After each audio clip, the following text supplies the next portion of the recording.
Hey! Hello. Welcome back. That's right. Looks like we come together for Brad Pitt movies. Brad Pitt World War II movies, yeah. And World War II movies and Brad Pitt movies, and this one's got both. Yeah. It wasn't the last movie, fucking By the Sea. Oh God, it was that we By the reviewed. Sea. Was it? Actually, this is the second World War II Brad Pitt movie we reviewed because we were also at Fury. Yeah, Fury. Yeah. God, yeah. I think it was By the Sea. It was By the Sea. Was the last one I was in. Together. Yeah. Oh man. This movie's better than this one's yeah. Just by a little bit, I mean it's God. Part of me wonders, like, if rewatching By the Sea would, like, be relatively interesting now. Like, Well, yeah, actually seeing a broken relationship. yeah, but then I remember how fucking boring that movie was. The intellectual stimulation from seeing, a couple actually on the verge of divorce Yeah. versus having to sit through that stinker for 110 minutes or whatever the hell long it was again. Yeah, it felt like a fucking eternity. Oh, and God. Brad Pitt makes better World War II movies than Angelina Jolie Yeah, does. that's for sure. No, this movie's fine. I liked it. I thought it was really good. I thought it was it was like, honestly, the plot is pretty much, it doesn't go a whole lot further as far as what you kind of see from the trailer or the preview. Yeah. He has to figure out whether or not his wife is actually a spy. But it's the way it's done, the nuanced, the acting, those things are phenomenal. And direction, of course, from Robert Zemeckis. It's not Mr. and Mrs. Smith. No. Which is, it's kind of been compared to in terms of, and I honestly, I see that on face value.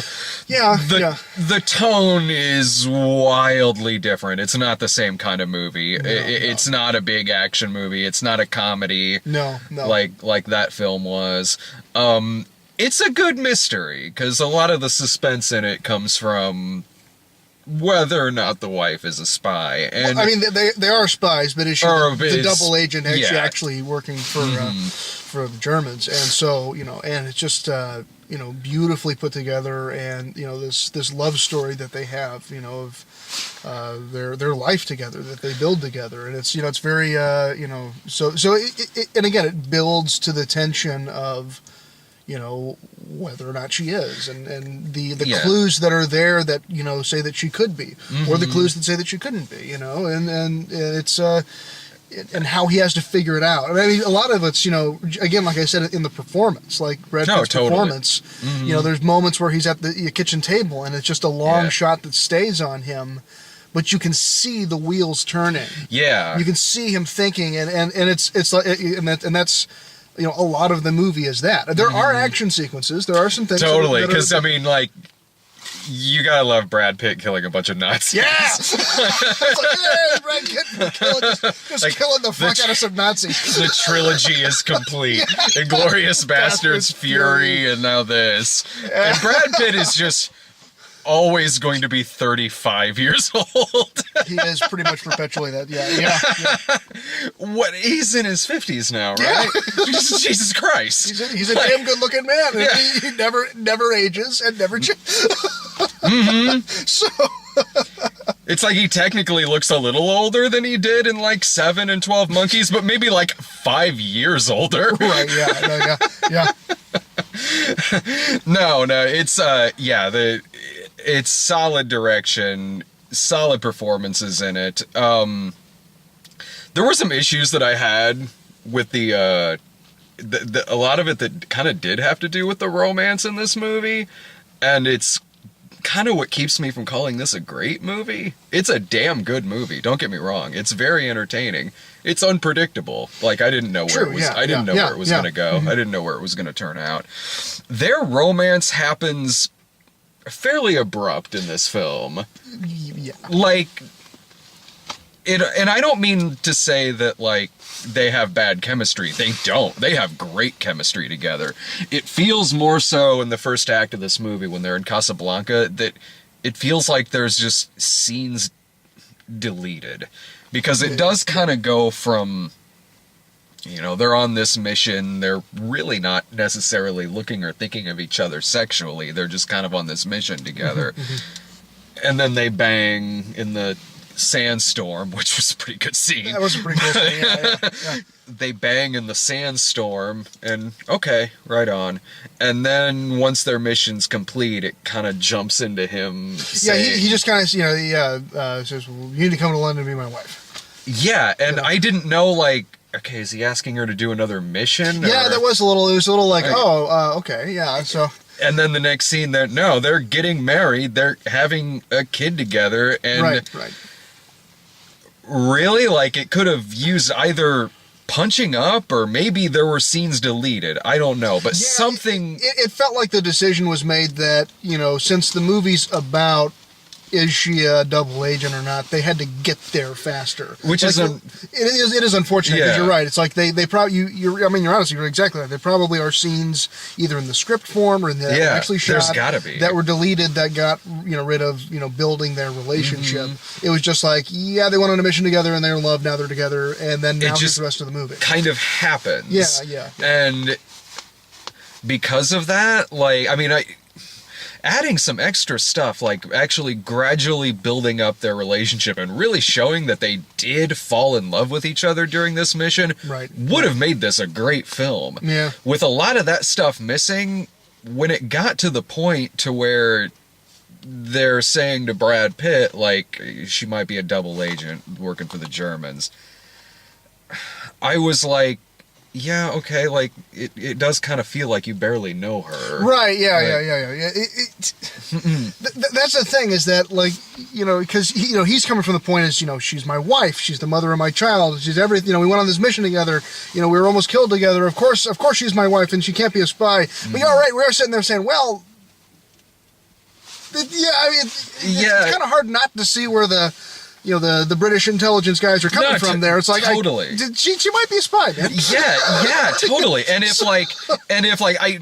Brad Pitt's great in this movie, and you're right when you say, like, when you just look at how he's acting with his face and with his eyes, you see the frustration, no you dialogue, see the worry. No dialogue, it's there, it's great.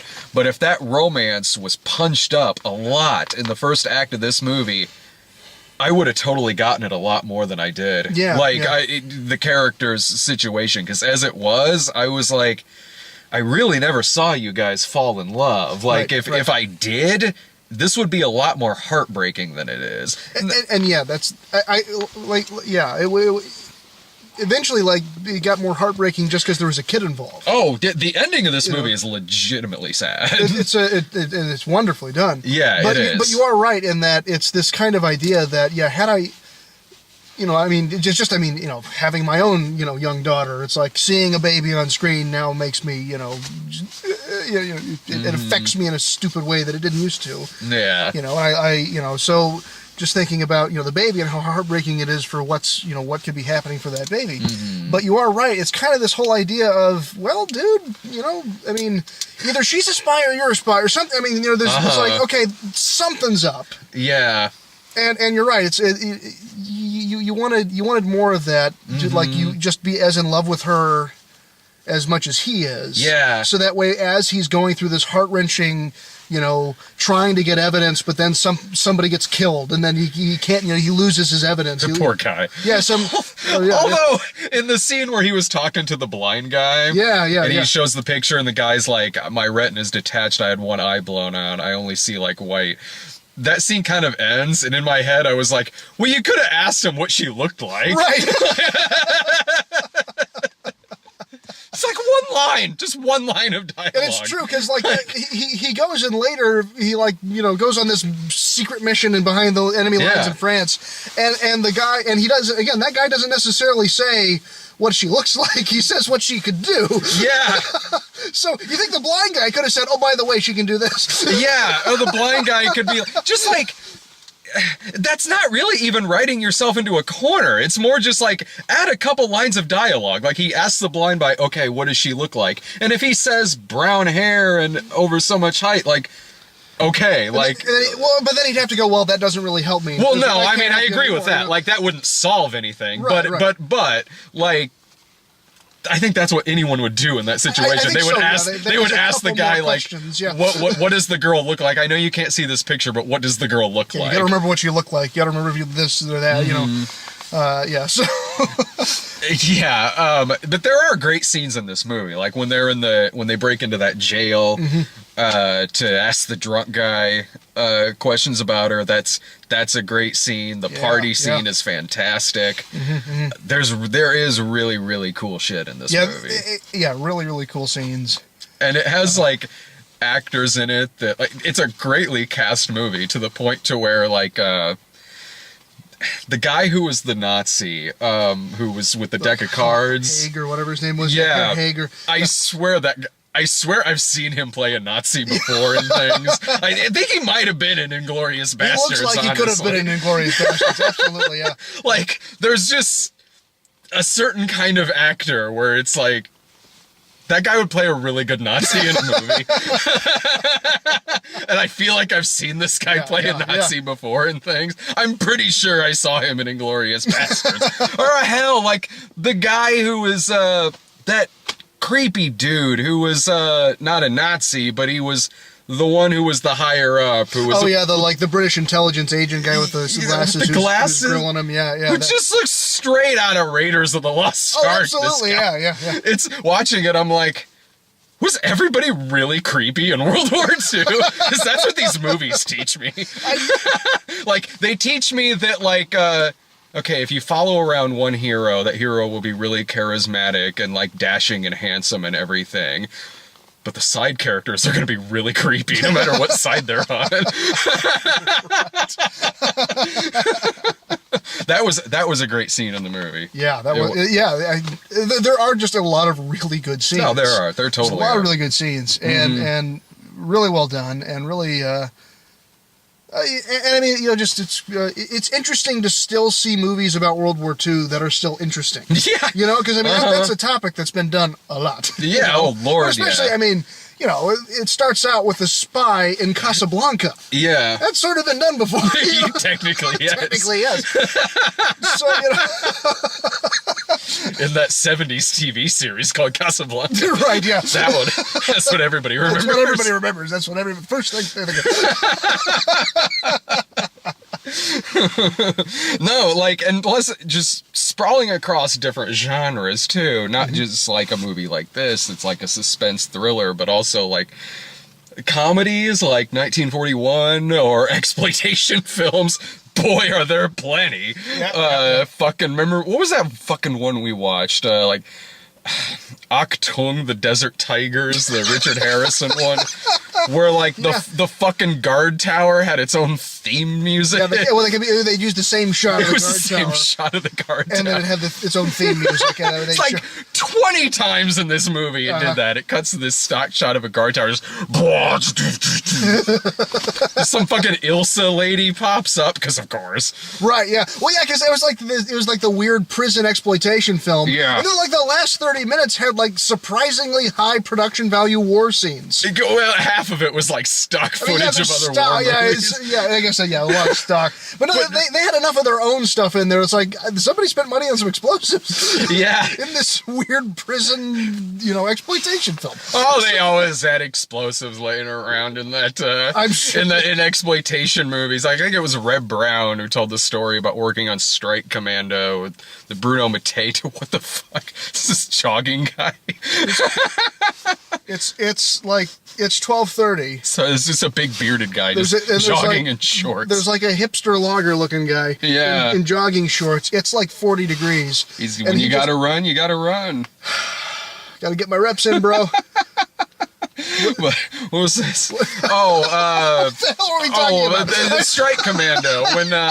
Right, how can I forget Strike Commando? Oh, God. Like, Red Brown one point was talking about, like, how I think they were supposed to shoot in a boat and then it just blew up or something. And then the director was like, "Well, that's crazy. Boy, hope we got that on film."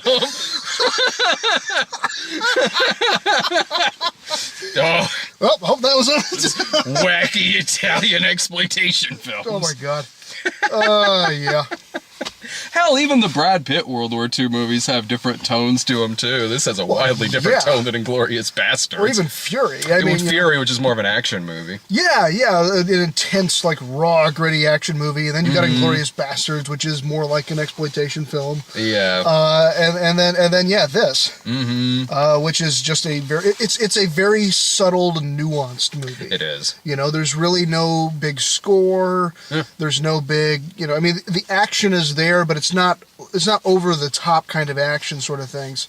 No, and it is realistic, too. Yeah, like, when people get shot in the head, it's... Not that it's, like... gratuitous or it's not Hacksaw Ridge. Oh god. Like, there's not like fucking maggots just crawling out of corpses' assholes and things. Like, just like, you know, little right streams of blood that come out and well, and like, I mean, it's I mean, a very quiet movie too. You know, I mean, there's a lot of scenes. I mean, the first like 5 minutes of the movie, there's hardly any dialogue. You know, it's just very, very quiet and nuanced and subtle. You know, but very effective. You know, a lot of what it does. So no, there is great camera work in this film. Like that one where it's one shot of when Brad Pitt's in the plane and the plane is off and it's coming down and then it lands, and in one shot they make it look like Brad Pitt was just flying this plane all along because it opens up and it's Brad Pitt. It's well done. Yeah.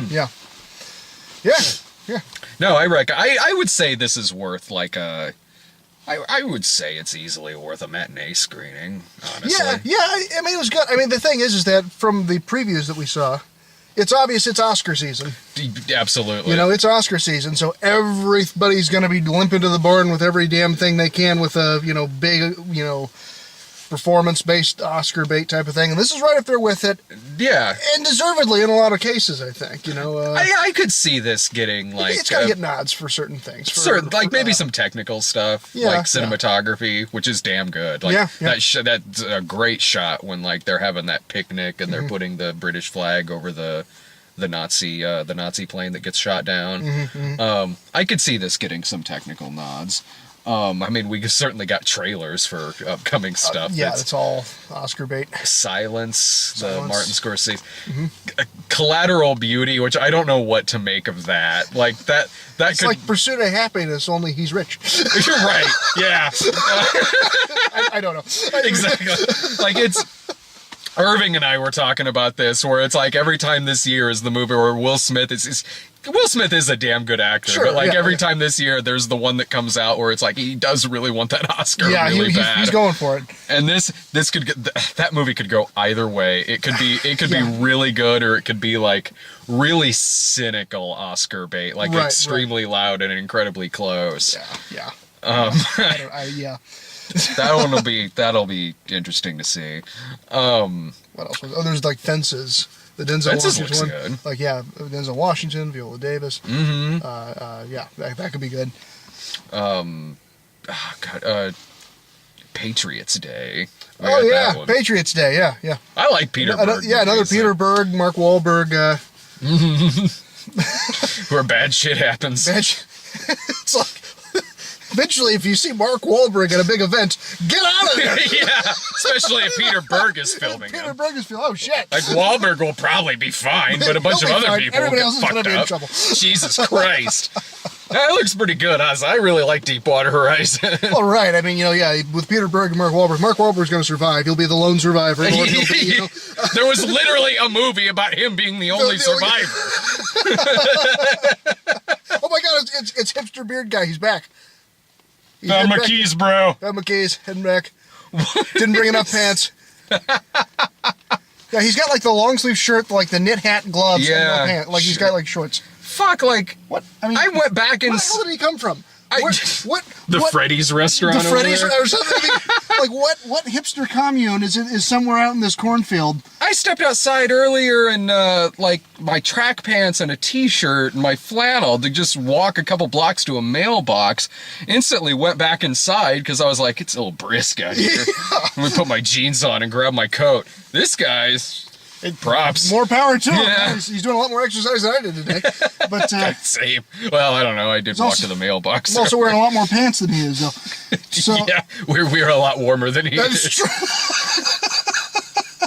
See, you're gonna come back to Springfield for the next Brad Pitt movie. That's right. Next time Brad Pitt does a World War II movie, I gotta fly back to Springfield. Or I'll fly out to LA. There you go. Actually, yeah, it'll be my turn. That's right. It's your turn. We reviewed. Fuck, was it Beyond the Sea or Beyond By the Sea? By the Sea. By the Sea. Yeah. Beyond the Sea was the Bobby Darin thing. Yeah.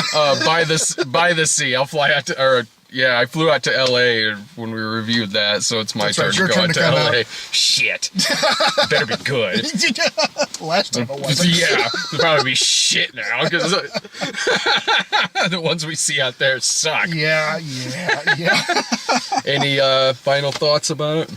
Final thoughts. It's interesting, to see, kind of a spy thriller that was done to be very, the spy thriller done, very nuanced and this, kind of exploring this idea of, family and, and love and not done in like a mystery. Oh God! Oh God!